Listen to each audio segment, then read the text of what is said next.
James Eagleman with Eagle Ballistics. Today we're going to cover the HUD using the multi-mode or PRS mode.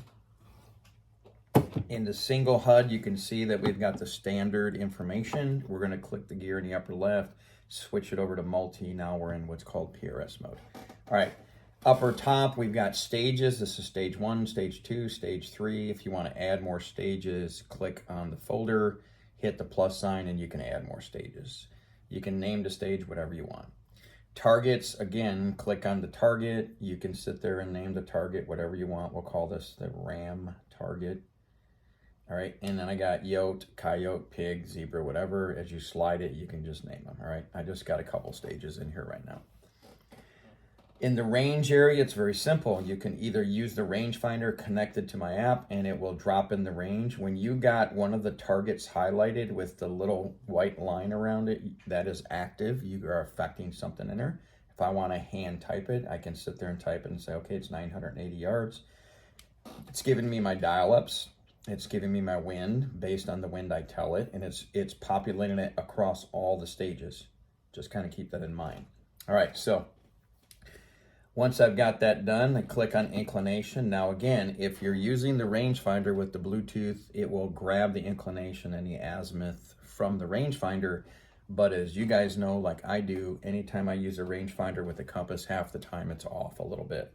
So if I click on any light gray area inside of this HUD, it's going to set the phone to 10 power, aim it at the target, and grab the azimuth and inclination.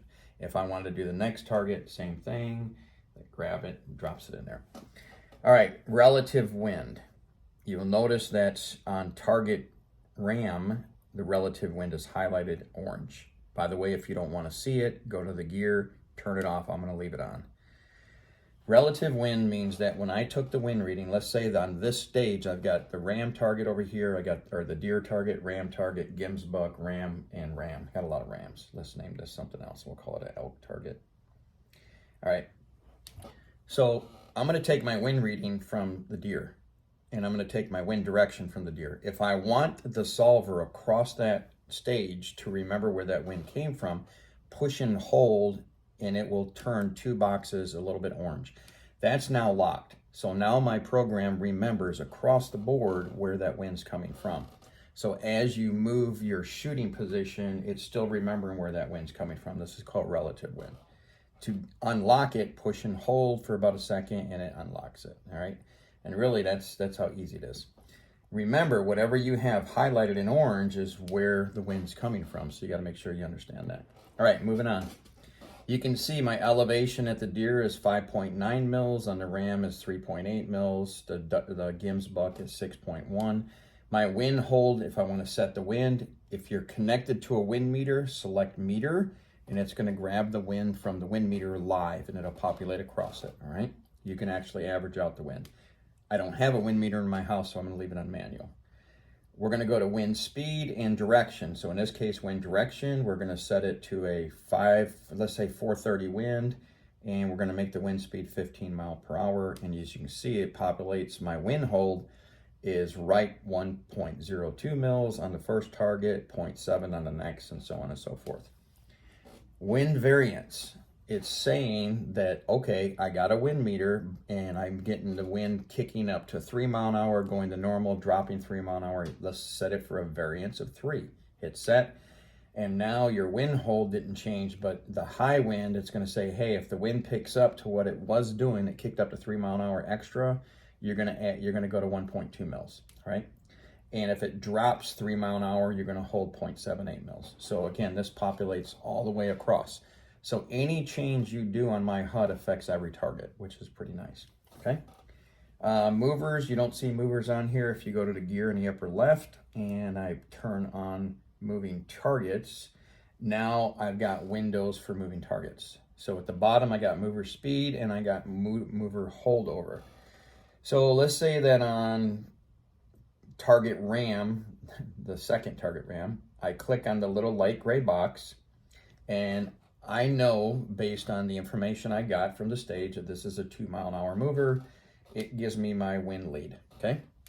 Now let's say that in this stage, they don't tell you what the speed is. Well, easy to figure out, excuse me. I'm gonna click on the highlighted area, and you'll see in the HUD, it's got a switch screen. Click on the switch screen, put your phone on vibrate. When I push the button, the phone vibrates. I'm looking through my reticle, hit stop. I saw the mover move, let's say 4 mils. Hit set, and it says that mover is a 1.74 mile an hour. Hit set, done. It just dropped it in your heads-up display. Now again, if you have no movers on this stage, I highly suggest you turn that off. And the reason you want to turn it off is because it makes everything a little bit bigger because you don't have all that stuff. If you have no reason to see temperature and pressure on your HUD, then you can turn that off as well. And again, it makes everything bigger. All right, so this is the multi-target or PRS stage on your heads-up display. Really powerful tool. Well, again, you can put a whole bunch of stages in here, and you can name the targets what you want, put into range, inclination, talk about speed, get your book at your stage, fill in all your information, go out and grab your compass direction azimuth. You're pretty much done. The only thing you got to do the next morning is re-put in your new temperature, put in your wind, your pressure, and you should be up and running. All right, hopefully you guys enjoy that. Thanks for watching. Again, PRS/multi-target mode.